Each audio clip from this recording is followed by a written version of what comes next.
यहामोगी माता, आदिवासी जनजाति की लोक माता। बहुत समय पहले की बात है। सतपुड़ा की हरी भरी वादियों में एक दाबमंडल नाम का आदिवासी राज्य फैला हुआ था।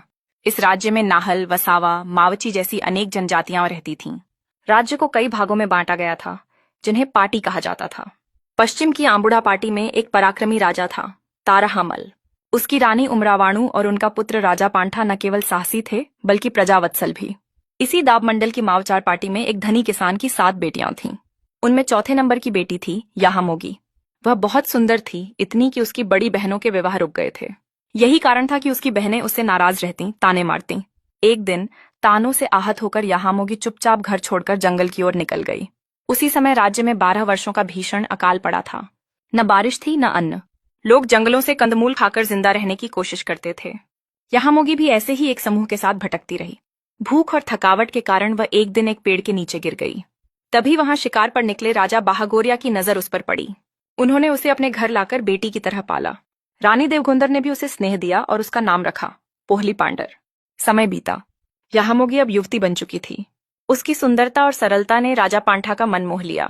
यहामोगी ने एक शर्त रखी, तुम्हें मेरे घर घर जमाई बनकर 7 साल रहना होगा।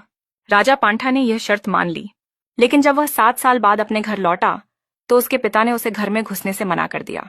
राजा पांठा और यहामोगी को जंगलों में भटकना पड़ा। बाद में उन्होंने एक जगह बसकर एक छोटा सा गांव बसाया, जिसका नाम पड़ा देवमोगरा। लेकिन यहामोगी का जीवन अभी भी आसान नहीं था। राजा पांठा की अन्य रानियां भी वहां आ गईं और कलह का माहौल बन गया। यहामोगी ने खुद के लिए एक अलग कुटिया बनवाई और वहीं एकाकी जीवन बिताने लगी। फिर आया सबसे कठिन समय। दाबमंडल पूरी तरह भूख से कराह रहा था। यहामोगी ने साहस दिखाया और गुजरीमास राज्य जाकर अनाज, बैल और गायों की मदद लेकर दाब के लोगों तक पहुंची। इस कार्य से लोगों ने उन्हें देवी का रूप मान लिया और उन्हें कहा जाने लगा यहामोगी माता।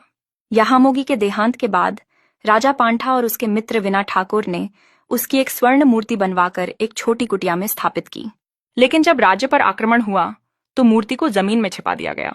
वर्षों बाद सागबारा राज्य के वसावा वंशज चंपाजी को वह मूर्ति जंगल में मिली। उन्होंने वहां मंदिर बनवाया और महाशिवरात्रि पर पूजा का आयोजन शुरू किया, जो आज भी हर साल होता है।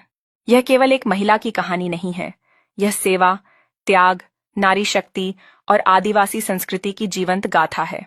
आज भी हजारों लोग देवमोगरा में माता के दर्शन के लिए पहुंचते हैं। यहामोगी माता की जय। अध्यापक दीपक वसावे।